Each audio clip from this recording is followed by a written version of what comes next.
عقلي وطرفي ومسمعي وروحي وأحشائي وكلي بي أجمعي. لا إله إلا الله، لا إله إلا الله، لا إله إلا الله، يا ربي خذ بيدي. وأوصيتموني لا أبوح بسركم فباح بي ما أخفى تفيض أدمعي. لا إله إلا الله، لا إله إلا الله، لا إله إلا الله، يا ربي خذ بيدي. وتبكيهم عيني وهم سوادها وتشكو النوى قلبي وهم بين أضلعي. لا إله إلا الله، لا إله إلا الله، لا إله إلا الله، يا ربي خذ بيدي. فلما فان صبري وقل تجلولي وفارقني نومي وحرمتم مضجعي. لا إله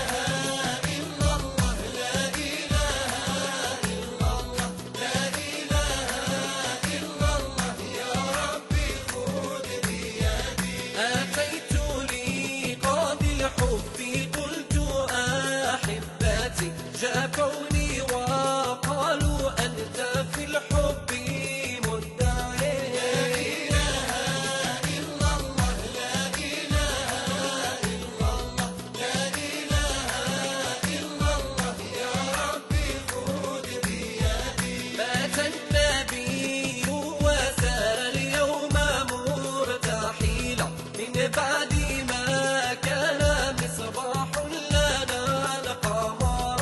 لا إله إلا الله، لا إله إلا الله، لا إله إلا الله، يا ربي خذ بيدي. وكان وجه النبي كالشمس طالعة على البلاد تضيء السهل والوعار.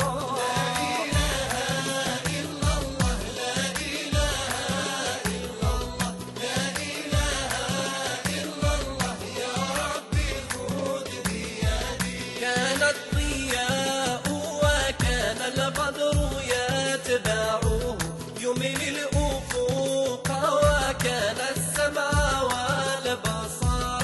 لا إله إلا الله، لا إله إلا الله، لا إله إلا الله، يا ربي خذ بيدي. وبكت عائشة كذاك فاطمة تنادي يا حسرة والدمع ينهمر. لا إله إلا الله، لا إله إلا الله، لا إله إلا الله، يا ربي خذ بيدي. وبالصحابة قد حضروا بجمعهم علي وعثمان ثم بكر وعمر. لا إله إلا الله، لا إله إلا الله، لا إله إلا الله، يا ربي خذ بيدي. عمر يا عثمان قد مات صاحبكم الصبر لي ولكم طوبى لمن صبر.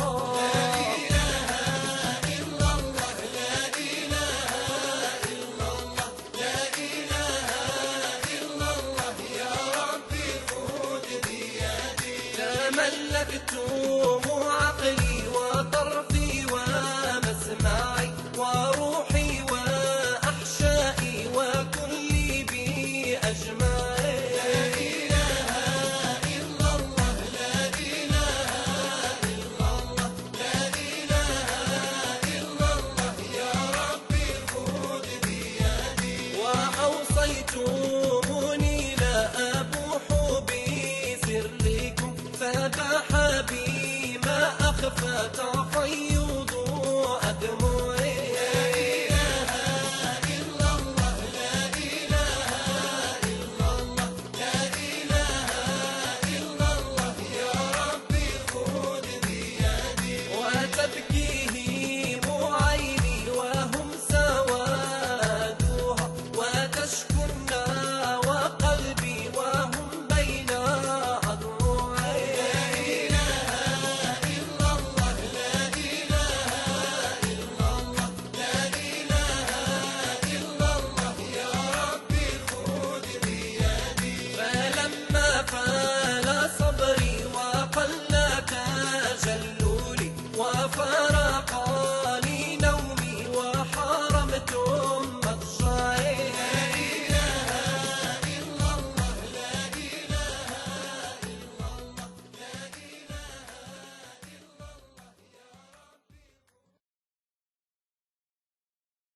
Chaque groupe a ajouté, disons, des conditionnalités, des garde-fous, etc. Et on s'est retrouvé d'un document de 16 pages à un document de 206 pages.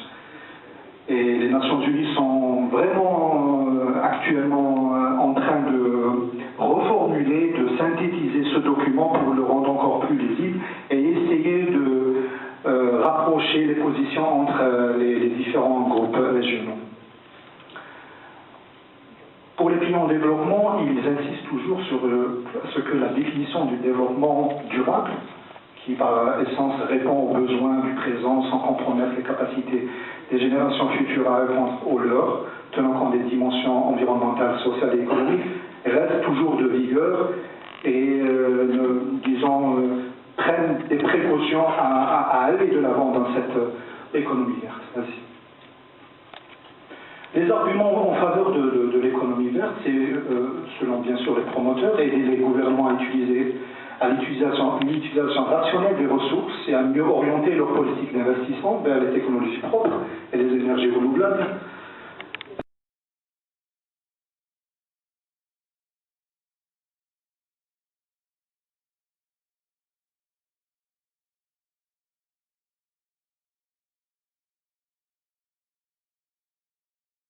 Pour les eaux souterraines et le Sahara, donc 5 milliards de mètres cubes ont des ressources de connaissance qu'elles sont fossiles, donc non renouvelables ou faiblement renouvelables. La stratégie de développement du secteur est basée depuis la décennie 2000 sur 5 axes de développement, voire accroître la mobilisation des ressources en eau, garantir l'accès à l'eau et améliorer la qualité de service à travers la réhabilitation et la modernisation de la gestion des systèmes d'alimentation en eau potable, assurer un accès à l'assainissement et protéger les écosystèmes hydriques au moyen de réhabilitation des steppes et au moyen de réalisation de la réalisation d'autres, soutenir la stratégie de sécurité alimentaire avec l'extension des zones irriguées, donc avec nos amis de l'agriculture, et réformer le cadre de gouvernance de l'eau. Concernant donc les ressources, la mobilisation, donc le premier axe était d'accroître la mobilisation des ressources en eau. Concernant le premier volet qui est accroître la mobilisation, nous avons la mobilisation des ressources non conventionnelles. Je vais donner des chiffres de 99, 2010 et 2014. 99, c'est pour voir l'effort qui a été consenti durant cette dernière décennie, et 2014 parce que 2015 nous avons le rendez-vous des objectifs du millénaire. Donc, pour les barrages, nous en étions à 46 en 99, nous sommes passés à 70 barrages en 2010, y compris les barrages hydroélectriques gérés par nos amis de l'énergie et des mines qui produisent de l'électricité. Et nous prévoyons d'atteindre 93 barrages dans l'espace 2016. Bien sûr, avec des systèmes d'interconnexion entre ces barrages pour pouvoir assurer une stratégie d'économie de la ressource. Toujours dans la gestion de l'offre, parmi les éléments de mobilisation, nous avons les grands transferts existants, déjà mis en exploitation entre 2015 et 2011. Donc nous avons le système de Bni Haroun, connu à destination des 5 wilayas, le TACCEPT, dans l'axe Alger-Tizi Ouzou, le transfert Mostagana-Marze-Oran, donc pour les villes de Mostagana et Oran, le coup des Sacerdoun pour les wilayas de Bouira, Média, Tizi Ouzou et Mtila, le MEXA et Rinsa Lahtamnasset, c'est le grand projet du siècle, le projet structurant sur 750 km, donc en double conduite pour alimenter la ville de Tamanasset à partir de Rinsalah avec 6 stations de relevage, avec une création de vie autour de ces 6 stations de pompage. Toujours dans la gestion de l'offre, il y a des projets en cours, toujours de grands transferts et grandes adductions, comme le transfert des hautes plaines sétifiennes, le Châtel Gharbi, le Sud-Plateau, la deuxième phase du Bni Haroun, le Mao, la deuxième phase aussi pour aller. Surface, une baisse des pluviométries des précipitations de l'ordre de 20%, c'est pas même important, une augmentation de la fréquence des événements extrêmes, sécheresse, pluies diluviennes et tempêtes de sable. Pour les pluies diluviennes, nous évoquons le cas de Rabelais dernièrement. diminution de 10 à 30% des disponibilités en eau à l'horizon 2080 et augmentation de 5 à 8% des terres arides à l'échelle macro, donc à l'échelle planétaire, d'ici 2080, on passe de 5 à 8%. Donc les terres arides vont augmenter de 5 à 8%. Pour les principaux impacts sur les écosystèmes, bien entendu, nous avons une sécheresse fréquente qui accélère le rythme des dégradations et l'impact sur la ressource ou les ressources biologiques. Le raccourcissement des cycles de végétation qui va perturber donc, sensiblement le processus de régénération. Et nous avons donc la fragmentation, le mutage, la réduction des habitats naturels pour un certain nombre d'espèces emblématiques telles que le guépard, l'hyène, enfin je cite les antilopes, le mouflon en manchette, les reptiles et autres oiseaux. Pour les conséquences socio-économiques, donc, nous avons essentiellement une baisse des rendements agricoles, faible retour sur investissement, une perte du cheptel et bien entendu risque de tension sur l'utilisation des terres. Maintenant, elles ont proliféré tout le long des rivages, mais je tiens simplement à dire, au nom de mon appartenance à l'association Phénicia, qui, je le répète, je le rappelle, est une association de protection de l'environnement marin, que l'albinage, c'est-à-dire le frais, la reproduction des poissons se fait au niveau des côtes, et qu'il y a une norme qui oblige l'usine de dessalement d'eau de mer à rejeter la saumure sur une couche d'eau de plus de 20 mètres ou plus de 30 mètres, je me rappelle plus très bien, hein. Et ça n'est pas respecté. Donc la saumure est très souvent rejetée directement sur la côte et à terme, cela reviendra à la perte, à la disparition de certaines espèces marines. Voilà. Bon, ça y est. Oh, ça c'est bon.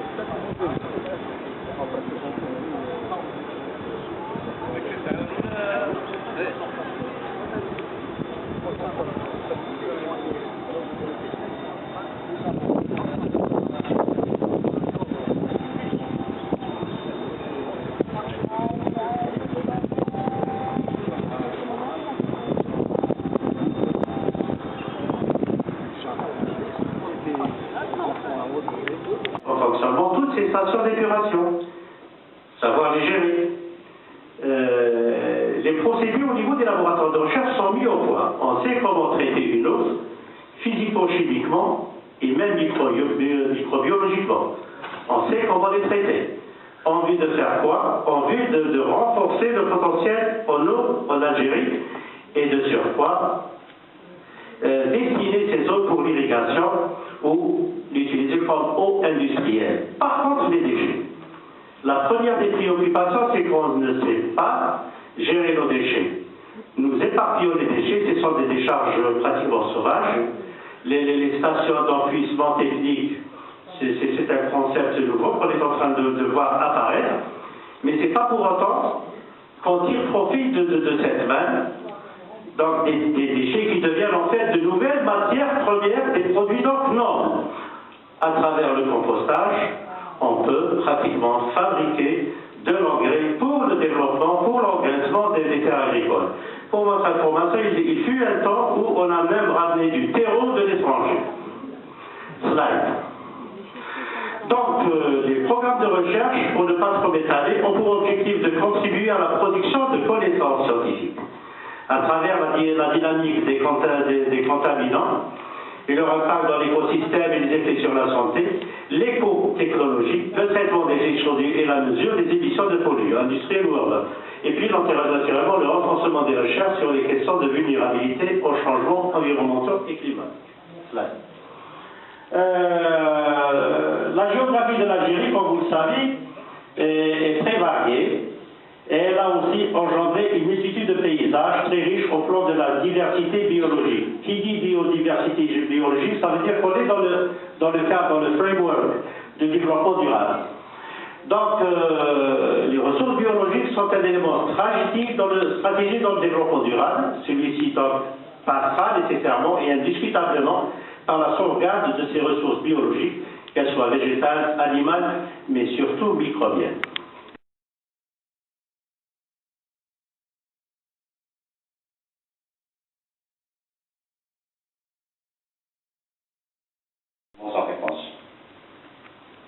Le triptyque eau, énergie, environnement est métastasée par le nouvel ordre économique mondial et son bras armé, les multinationales. Face au stress hydrique, on vous présente le dessalement comme étant la solution idoine. Et vous allez vous rendre très vite compte que l'option choisie, l'osmose inverse, nécessite des membranes que seules quelques multinationales fabriquent. Bien sûr, l'économie verte ne saurait accepter une marchandisation globale de la planète. Ça, c'est la version papier. Sur le terrain et aux dernières nouvelles, il paraît que le transfert technologique s'est noyé en tentant une traversée solitaire du nord vers le sud. Et puis, le détaillement est énergivore, particulièrement vorace en énergie. Il faut des dérogateurs pour dessaler toute l'eau nécessaire au développement du pays. Que faire? Quel choix? Quel modèle énergétique adopter? La durée du gaz, mais il devient de plus en plus rare. Que faire de ce gaz dans 20, 30, 40 ans? Honorer les contrats gaziers à long terme pour pouvoir importer le blé, le lait ou les médicaments? Alimenter en gaz naturel des millions de foyers, ou alors diriger ce gaz vers les centrales électriques pour produire assez d'électricité nécessaire au seul dessalement d'eau de mer. Oui. À ce moment-là, la question qui se pose est simple, elle aussi. Où est passée l'économie verte? Où est passée la bonne gouvernance environnementale? On le constate. Il y a plus d'agences, d'organismes et de programmes onusiens et internationaux que de lettres dans l'alphabet du commerce.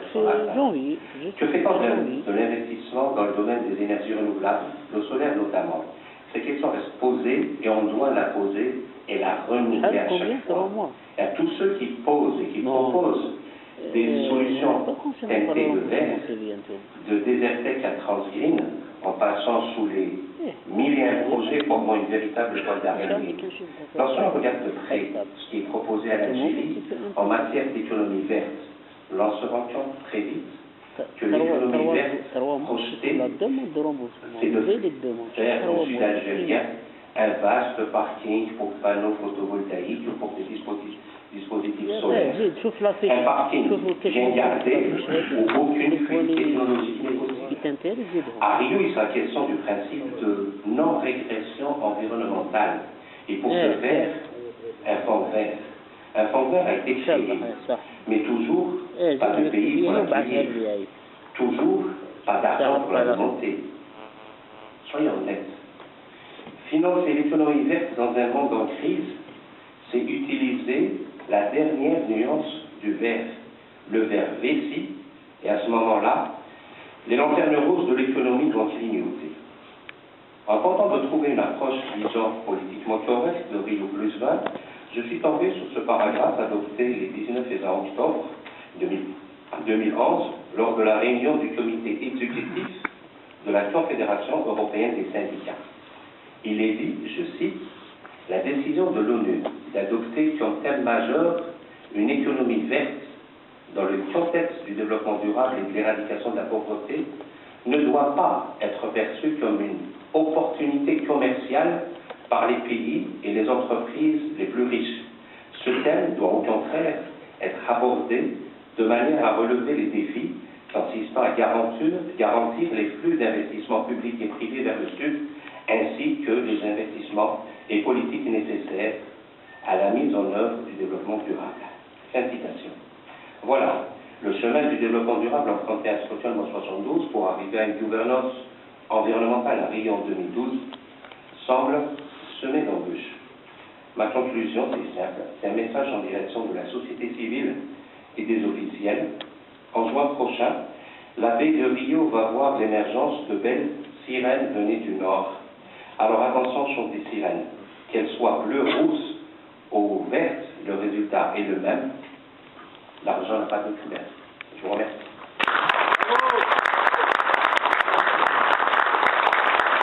Le vert dans tous ses dessins.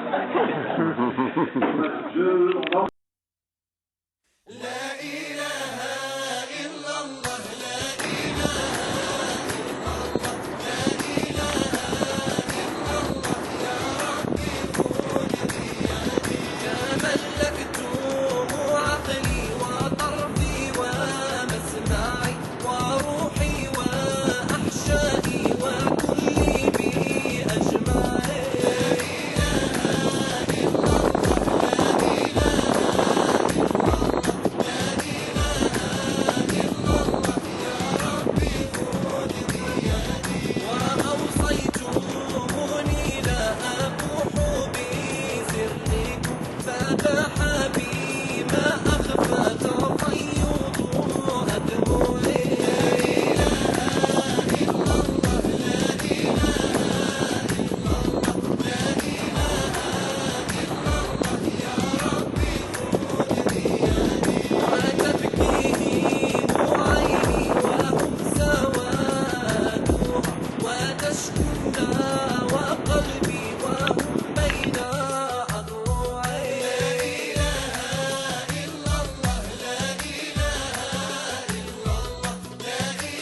وكان وجه النبي كالشمس طالعة على البلاد تضيء السهل والوعار.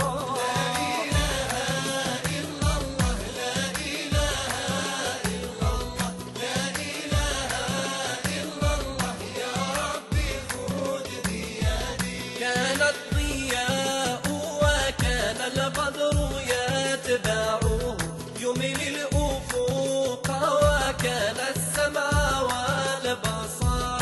لا إله إلا الله، لا إله إلا الله، لا إله إلا الله، يا ربي خذ بيدي. وبكت عائشة كذاك فاطمة تنادي يا حسرة والدمع ينهمر.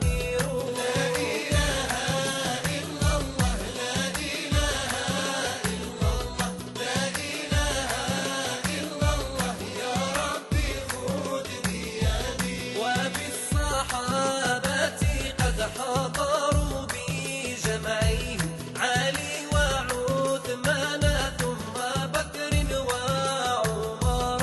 لا إله إلا الله، لا إله إلا الله، لا إله إلا الله، يا ربي خذ بيدي. عمر يا عثمان قد مات صاحبكم الصبر لي ولكم طوبى لمن صبر. لا إله إلا الله، لا إله إلا الله، لا إله إلا الله، يا ربي خذ بيدي. تملكتم عقلي وطرفي ومسمعي وروحي وأحشائي وكلي بي أجمعي. لا إله إلا الله، لا إله إلا الله، لا إله إلا الله، يا ربي خذ بيدي. وأوصيتموني لا أبوح بسركم فباح بي ما أخفى طرفي